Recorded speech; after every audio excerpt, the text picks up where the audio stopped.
Hello friends, आज आम कौन करवा अष्टम श्रेणीर ज्योमेट्री करवा 8th क्लास रो ज्योमेट्री पार्टा करवा।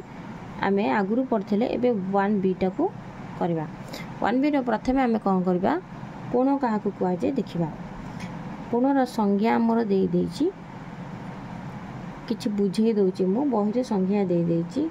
जदि आम तीनोटी बिंदु नबा यह कौन हो एक सरलरेखार अवस्थित न हो ताल जेकोसी आम तीनोटी बिंदु नहीं जा।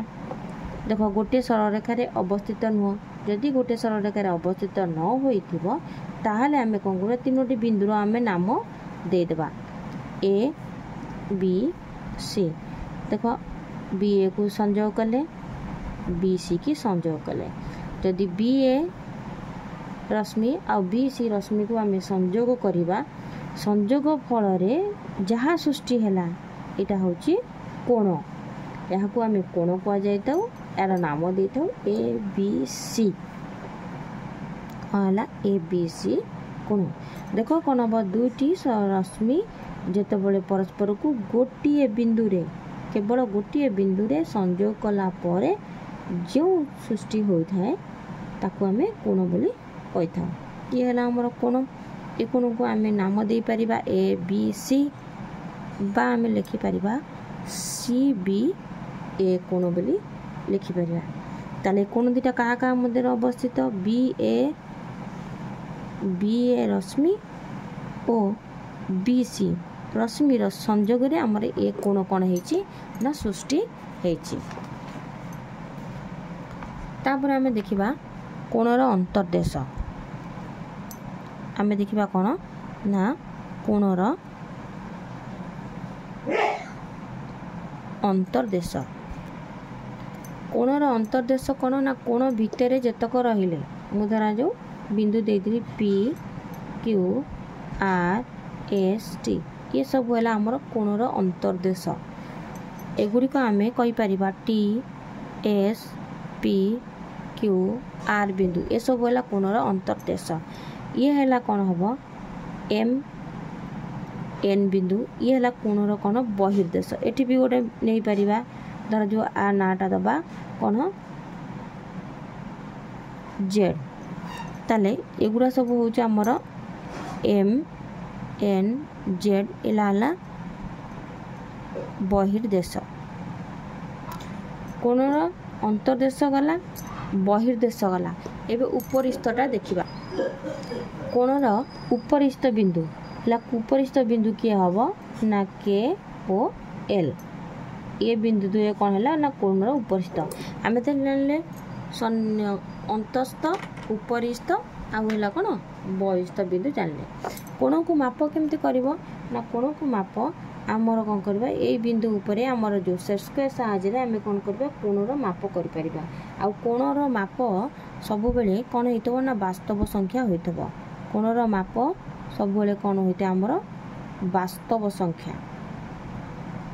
वास्तव संख्या होची कौन ना कोणर माप अवास्तव संख्या केबे भी होई न थाए। कोण सब बेले कौन होइतबो 0 डिग्री ठारू बड़ होइतबो 0 डिग्री ठारू बड़ और 180 डिग्री ठारू कौन होता है ना सान होता है। ताले आम जो कोण अंकन करवा ता कौन हो ना 0 डिग्री ठारू बड़ हो 180 डिग्री सान हो। गोटे सरलरेखा हूँ संपूर्ण 180 डिग्री केबे भी गोटे कोण गोटे सरलरेखा 180 डिग्री हेनी जहाँ भी हो से 180 डिग्री ठारू कौन हो ना कम हो। सूक्ष्म कोण हो पार स्थूल कोण हो पार समकोण हो पार आ 0 डिग्री ठारू कौन हो ना अधिक हो। यहाँ है आमर कौन ना कोण। तापर आम देखा कौन कह जाए 1 डिग्री हूँ 60 मिनिट ताकू आम कौन करवा ना चिन्ह दबा 60 मिनिट एपट संकेत माध्यम चिन्ह दि जाए 1 मिनिट को 60 सेकेंड आम आपको 60 है डबल ताला पूरा संकेत 1 मिनिट 60 सेकेंड एमती लिखा जाए था। आ गोटे लिखा पाए रेडियन ताले पाए रेडियन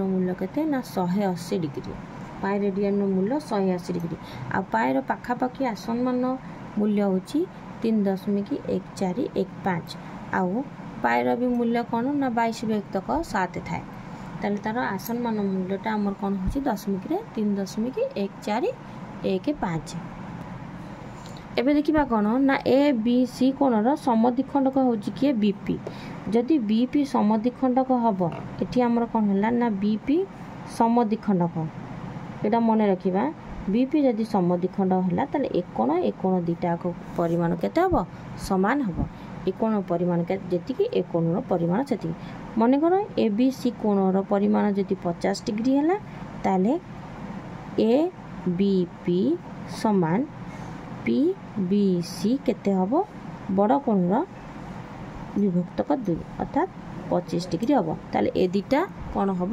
25 डिग्री हम कोण को आम साधारणतः कौन कराई ना 3 भाग में विभक्त कराई गोटे है सूक्ष्म कोण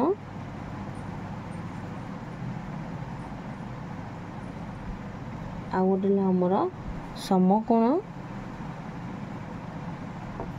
आ गोटे आमर कौन ना स्थूल कोण यहपरी आमर कौन कराई ना कोण को 3 भाग में विभक्त सूक्ष्म कोणर गोटे चित्र करिया देख यहाँ है समकोण यहाँ है आमर कौन स्थूल कोण ना नहीं सूक्ष्म कोण आमर कौन हो ना 0 डिग्री अधिक हो 90 डिग्री कौन हो ना कम हो 0 डिग्री अधिक आउ कौन हो ना 90 डिग्री कम हो है सूक्ष्म कोण 90 कोण 90 डिग्री कौन हो आमर समकोणी त्रिभुज स्थूल कोणी त्रिभुज आमर कौन हो ना 90 डिग्री अधिक हो 180 डिग्री कौन हो ना कम हो ताले यहपरी भाव में आमर कौन हो ना 3 प्रकार कोण अच्छी ये 3 प्रकार कोण रे आमर आसीबो कौन ना देखिबा गोटे आसीबो अनुपूरक कोण अनुपूरक कोण रे अनुपूरक कोण ताले अनुपूरक कोण होइतिबो कोन ना दुईटी कोणर परिमाण समष्टि जेतबेले 90 डिग्री होइतिबो